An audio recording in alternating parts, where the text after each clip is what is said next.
कल ये बात कही थी, चीख चीख के मर जाओ, कोई दया नहीं, कोई कमीशन नहीं, कोई कंसेशन नहीं। दुनिया के जितने भी लोग थे, विचारक थे, सब दयालु हो गए अपने लोगों के प्रति। बौद्ध ने तो इतनी दया कर दी कि मांसाहार तक पहुंचा दिया अहिंसक धर्म ने। वे भी श्रमण संस्कृति में आते हैं, दो संप्रदाय श्रमण संस्कृति में आते हैं, जैन और बौद्ध।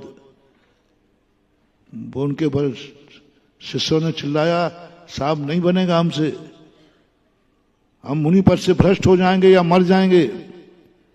बौद्ध को दया गई, ना भ्रष्ट हो ना मरो, ले लो ले लो, 2 बार खा लो, 3 बार खा लो, भोजन नहीं मिले तो हम मरेंगे या मुनि पद छोड़ेंगे। नहीं नहीं, छोड़ना नहीं, मांस खा लो, मारना मत, मरा हुआ खा लो, कपड़े ले लो, गाड़ी, जो मांग करते रहे, दया करती रही, जैसी तुम्हारी मां दया करती है। हर संप्रदाय ने दया की है, हर संप्रदाय ने पंचम काल में अपने रूल बदल दिए, मूल स्वरूप बदल दिया। हर विचारक ने अपने मूल रूप बदल दिए, क्योंकि लोगों को जब कष्टों में देखा, स्वयं को कष्टदायी लगा, स्वयं खुद बस कष्टदायी बौद्धों को लगा, उन्होंने मध्यम मार्ग अपना लिया, खुद पे दया कर दिया, शास्त्र बदल दिए। बौद्ध ने शास्त्र बदल दिए, ये दया का बल। जैनियों के ने भी हड़ताल की आदत पड़ जाती, किसी को हड़ताल करने से मंजूर हो जाता है, तो जैनियों ने भी मंजूर किया, हम भी हड़ताल करते हैं, हमसे भी सहन नहीं हो रहा है, एक लंच हमसे सहन नहीं होते, एक टाइम को भोजन उसमें अंतराय करो, मेरे से सहन नहीं होता है, या तो मरूंगा या छोड़ूंगा। बोलो महावीर का जवाब क्या था? मरेंगे या छोड़ेंगे, धमकी है सीधी। बौद्ध के शिष्यों ने धमकी दी, मरेंगे या छोड़ेंगे। बौद्ध ने कहा, ना मरो ना छोड़ो, छूट देता हूं। और महावीर स्वामी ने कहा कि यही कहा, भगवान यदि छूट नहीं दी तो मरेंगे या हम भ्रष्ट होंगे, मरेंगे या भ्रष्ट होंगे। महावीर कहते हैं, तुम्हें जो होना है सो हो जाए, मरो तो मर जाओ, छोड़ो तो छोड़ दो, लेकिन इस पद पर रह करके कानूनन छूट नहीं दी जाएगी। क्या गजब का! कुंदकुंद स्वामी की बात पर रह करके ऐसा शरीर बहुत आनंद आता है। ये गाथा जब मैंने पढ़ी, मैंने कहा वाह, ये है सत्य। उनको ये डर नहीं है कि हमारे फॉलोवर कम हो जाएंगे। बालो वा बुड्ढो वा पुनः गिलाड़ो वा, बालक हो, वृद्ध हो, बीमार हो, कुछ भी हो, मूलच्छेदो न भवति, मूल में संशोधन नहीं किया जा सकता। मूल वही है जो चौथे काल में था, पंचम काल में। मूल वही है जो तीर्थंकर में था, वही आज मुनि धर्म है। मूल अब कोई शुक्लाचार्य हो जाए उसकी नहीं, मूल में संशोधन जिनवानी ने नहीं किया। और तुम कहते हो ये दयालु है, तुम कहते हो जिनवानी अहिंसक है। हाँ है, लेकिन विनाश करने के लिए नहीं।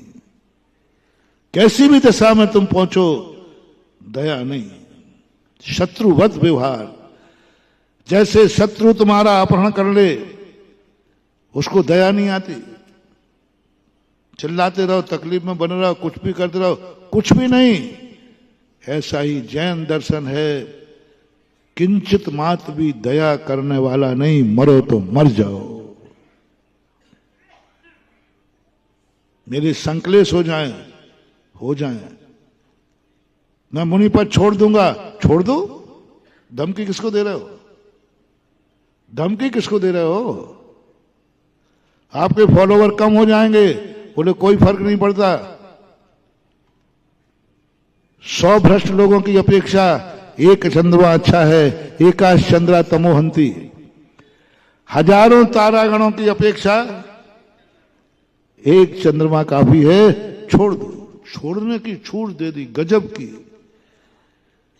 कुंद स्वामी ने कहा छोड़ दो मुनिपद, छोड़ने में इतना बड़ा पाप नहीं है जितना मुनिपद में दोष लगाना महान पाप है। फैसला करो। एक और मुनिपद पर रह करके त्यागी वृत्ति बन करके दोष लगा रहा है, मन को बिगाड़ रहा है, भ्रष्ट हो रहा है मुनिपद पर, और एक ने मुनिपद छोड़ दिया। विद्युत परिषद के अध्यक्ष महोदय बताओ पापी कौन है? एक ने कहा मैं मुनिपद छोड़ दूंगा, मेरे से नहीं बनता केस लॉन्च करना, मेरे से नहीं बनता आहार अंतराय पालन करना, और एक व्यक्ति मुनिपद लेकर के ही दोष लगा रहा है। दुर्गति किसकी होगी? दोष लगाने वाले की, छोड़ने वाले की नहीं। मूल बदल दिया, मूल का अनमूल कर दिया। अनमोल चीज को उसने क्या कर दिया? छोड़ दो, जाओ। एक कम हो जाए तो नहीं, मूल छेदो ना हवदी। धर्म करते समय फूलों का रास्ता मत चुनना, यहां कोई सुख की खबर मत लेना। इसलिए मैं सदा कहता हूं, जब भी मेरे पास कोई मुमुक्षु आता है कल्याण करने के लिए, तो मैंने कि क्यों आ रहे हो? कोई यहां सुख मिल जाएगा उम्मीद मत करना, ये आग का दरिया है। कोई तुम्हें दया कर देगा मत करना, मत सोचना। इस संसार में दया नाम की चीज नहीं है। जिसके पास दया है वो गुरु नहीं है, जिसके पास दया है वो आगम नहीं है, जिसके पास दया है वो भगवान नहीं है।